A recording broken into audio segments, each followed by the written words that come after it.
Friends, welcome to my news. Friends, आज मैं आप लोगों के साथ सीटेट 2024 के लिए सीडीपी के कुछ most important previous year question paper को डिस्कस करेंगे, जिसमें हम लोग 2012 से लेकर के 2023 तक के सभी प्रीवियस ईयर क्वेश्चन पेपर को सॉल्व करेंगे। ओके, जितनी भी क्लासेस आएगी आप उन क्लासेस को ज़रूर देखिएगा।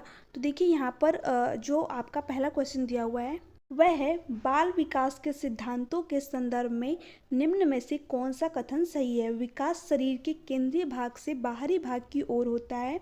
विकास आनुवंशिकता और पर्यावरण से प्रभावित नहीं होता है। ऐसे क्षेत्र में विकास का अन्य क्षेत्रों के विकास पर कोई प्रभाव नहीं पड़ता है। विकास पूर्णतः संख्यात्मक है और इसे सटीक रूप से मापा जा सकता है। तो देखिए फ्रेंड्स, इसमें आपको इसका राइट आंसर बताना है। इसमें देखिए क्या क्वेश्चन पूछा है, बाल बाल विकास सिद्धांतों के बारे में जो है यहाँ पे आपसे पूछा हुआ है। तो देखिए यहाँ पर आपका फर्स्ट वाला ऑप्शन इसका राइट आंसर हो जाएगा, यानी जो विकास है शरीर के केंद्रीय भाग से बाहरी भाग की ओर होता है, जिसे प्रॉक्सिमो डिस्टल का सिद्धांत भी कहते हैं। यानी सेंटर से विकास क्या होता है, बाहरी भाग की तरफ होता है। ठीक है, फॉर एग्जाम्पल बच्चे के हाथ और पैरों का विकास होता है वो उसकी उंगलियों से पहले ही हो जाता है। ठीक है, तो ये कौन सा विकास का सिद्धांत है, ये शरीर के केंद्रीय भाग से बाहर भाग की तरफ जो है उसका विकास हो रहा है, यानी प्रॉक्सिमो डिस्टल विकास का ये सिद्धांत है। तो यहाँ पे आपका जो है फर्स्ट वाला ऑप्शन इसका राइट आंसर हो जाएगा। नेक्स्ट देखिए यहाँ पर दिया हुआ है, विकास आनुवंशिकता और पर्यावरण से प्रभावित नहीं होता है। तो देखिए ऐसा बिल्कुल भी नहीं है। जो आपका डेवलपमेंट होता है, जो आपका विकास होता है, वो हेरिडिटी और इन्वायरमेंट का क्या होता है, गुणनफल होता है। ठीक है, तो यहाँ पे ये वाला ऑप्शन तो बिल्कुल भी नहीं होगा। नेक्स्ट दिया है, ऐसे क्षेत्र में विकास का अन्य क्षेत्रों के विकास पर कोई प्रभाव नहीं पड़ता है। तो देखिए ऐसा भी नहीं है, जो हमारा डेवलपमेंट होता है वो प्रत्येक क्षेत्र पे अपना इफेक्ट डालता है। तो यहाँ पे थर्ड वाला ऑप्शन भी आपका गलत हो जाएगा। नेक्स्ट है, विकास पूर्णतः संख्यात्मक है, इसे सटीक रूप से मापा जा सकता है। तो देखिए जो हमारा डेवलपमेंट है इसे कभी भी मेज़र नहीं किया जा सकता। जो हमारी ग्रोथ होती है उसको जो है हम मेज़र कर सकते हैं। तो यहाँ पे ये वाला ऑप्शन जो है ये भी गलत हो जाएगा।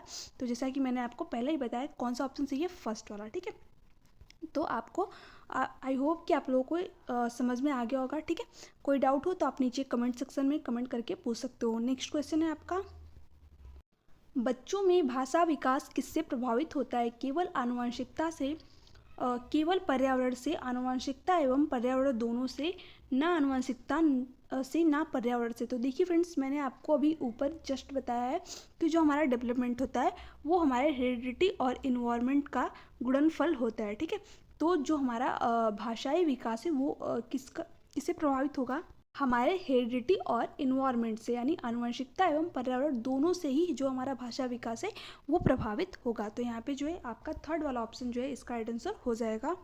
बच्चा क्या करता है, जब अपनी शुरू की स्टेजेस में वो रहता है तो वो क्या करता है, अनुकरण के थ्रू जो है चीज़ों को सीखता है। यानी जो उसका लैंग्वेज है वो भी क्या करता है, वो अपने माता पिता से सुन करके सीखेगा, या फिर उसके घर में जो भी सदस्य होते हैं उनसे वो चीज़ों को जो है उनका अनुकरण करके वो चीज़ों को सीखता है। ठीक है, तो यहाँ पे आपका थर्ड वाला ऑप्शन बिल्कुल करेक्ट हो जाएगा। नेक्स्ट क्वेश्चन है आपका, एक प्रगतिशील कक्षा केवल मूक श्रवण को प्राथमिकता देता है, अधिगमकर्ताओं की व्यक्तिगत विभिन्नताओं का सम्मान करता है, अंक उन्मुख होता है, अधिगम के व्यवहारवादी सिद्धांतों पर निर्धारित होता है। तो देखिए यहाँ पे प्रोग्रेसिव क्लासरूम की बात हो रही है। तो जो प्रोग्रेसिव क्लासरूम होता है वो क्या करता है, व्यक्तिगत विभिन्नताओं को सम्मान देता है। यानी एक प्रगतिशील कक्षा में क्या होता है, सभी प्रकार के जो है बच्चों को महत्व दिया जाता है।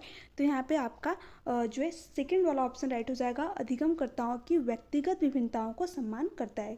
ठीक है, नेक्स्ट क्वेश्चन है आपका, लॉरेंस कोहलबर्ग के नैतिक विकास के सिद्धांत के अनुसार सजा टालने के लिए नियमों का पालन करना किस चरण को दर्शाता है। प्रथा पूर्व चरण, प्रथागत चरण, अमूर्त संक्रियात्मक चरण, उत्तर प्रथागत चरण।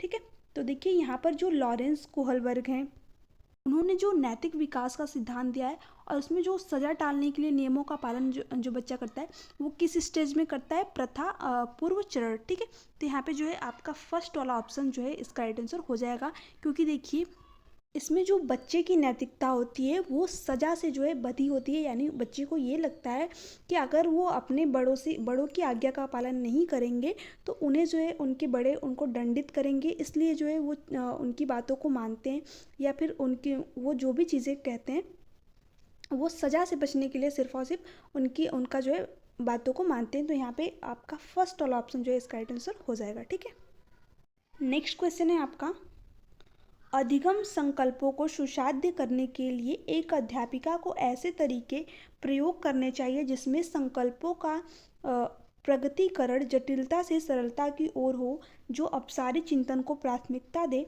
जो विभिन्न संकल्पों के बीच संबंध खोजने को महत्व दे, जो विद्यार्थियों के बीच प्रतिद्वंदिता रूपी संस्कृति पैदा करे। तो देखिए फ्रेंड्स, यहाँ पर दिया है अधिगम संकल्पों को सुसाध्य करने के लिए एक अध्यापिका को ऐसे तरीके का प्रयोग करना चाहिए। ठीक है, तो अध्यापिका को जो है कौन से तरीकों का प्रयोग करना चाहिए, जो विभिन्न संकल्पों के बीच में जो है संबंध खोजने को महत्व दे। ठीक है, तो यहाँ पे थर्ड वाला ऑप्शन जो है बिल्कुल आपका राइट आंसर हो जाएगा, क्योंकि जब बच्चा जो है विभिन्न संकल्पों के बीच में संबंध खोजता है तो जो है उसकी अधिगम प्रक्रिया अधिक सुसाध्य होती है। ठीक है, तो यहाँ पे आपका थर्ड वाला ऑप्शन बिल्कुल करेक्ट हो जाएगा।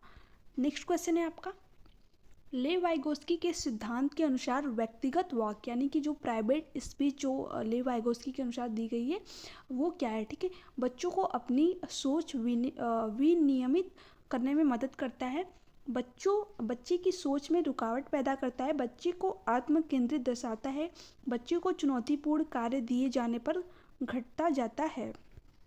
तो देखिए फ्रेंड्स, जो लेव वाइगोस्की थे ये एक रूसी मनोवैज्ञानिक थे जिन्होंने कि सोशियो कल्चरल थ्योरी दी, यानी कि सामाजिक सांस्कृतिक विकास का सिद्धांत दिया। और जो इनके अनुसार जो प्राइवेट स्पीच जिसको व्यक्तिगत वाक कहा जाता है वो क्या होती है, बच्चे को अपनी सोच जो है विनियमित करने में मदद करती है। यानी बच्चा जो है जब खुद से बातें करता है तो वो क्या करता है, अपनी सोच को एक डायरेक्शन देता है। ठीक है, तो यहाँ पे आपका फर्स्ट वाला ऑप्शन जो है इसका राइट आंसर हो जाएगा। नेक्स्ट क्वेश्चन है आपका, लेव वाइगोस्की के अनुसार शिक्षक बच्चों के अधिगम में किस प्रकार मदद कर सकते हैं, उपयुक्त इनाम देकर, सख्त सजा देकर, मदद की मात्रा व स्वरूप में बदलाव करके, उन्हें ब्लैक बोर्ड से सारे उत्तर नकल करवाकर।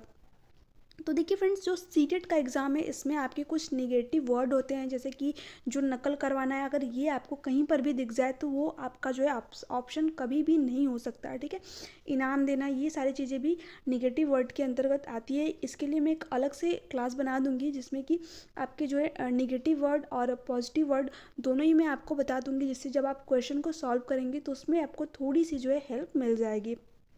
ठीक है, इस तरीके से आपको अगर कुछ क्वेश्चन नहीं भी आ रहे हैं तो उसमें अगर आप इन वर्ड का यूज़ कर लेते हो या फिर ये आपको वर्ड कहीं पर दिख जाते हैं तो वो जो है आप वहाँ पे ऑप्शन एलिमिनेट कर सकते हो। ठीक है, तो यहाँ पे देखिए सख्त सजा देकर, तो इसमें तीनों ही ऑप्शन आपके गलत हो गए, सिर्फ और सिर्फ एक ही ऑप्शन बचता है जो कि आपका राइट आंसर हो जाएगा। देखिए, जो जब भी आप सीटेट का एग्ज़ाम दे रहे हो तो बच्चों को भगवान का दर्जा दीजिए। बच्चा क्या है, भगवान का रूप है, उसको जो है कभी भी सज़ा नहीं देना है। ठीक है, उसको कभी भी दंडित नहीं करना है।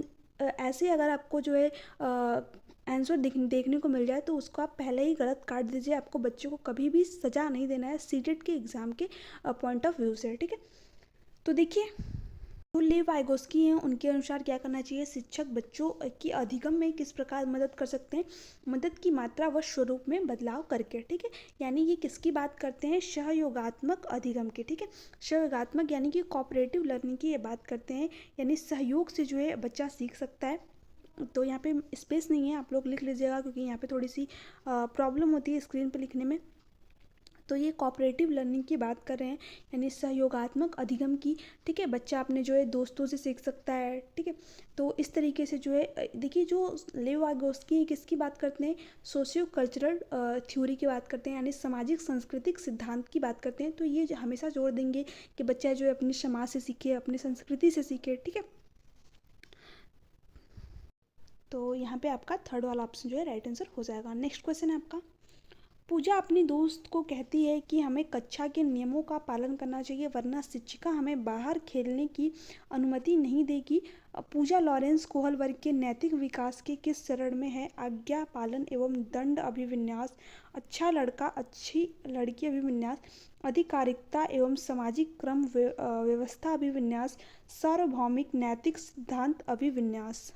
तो देखिए, मैंने आपको अभी जस्ट ऊपर ही बताया है एक क्वेश्चन में कि जो बच्चा है वो जो प्रथा पूर्व चरण होता है कोहल वर्ग के अनुसार, उसमें क्या करता है, किसी भी बात को तभी मानता है जब उसको ये लगता है कि कहीं उससे बड़ों से दंड न मिल जाए। ठीक है, यानी वो क्या करता है, सजा से बचने के लिए चीज़ों को मानता है।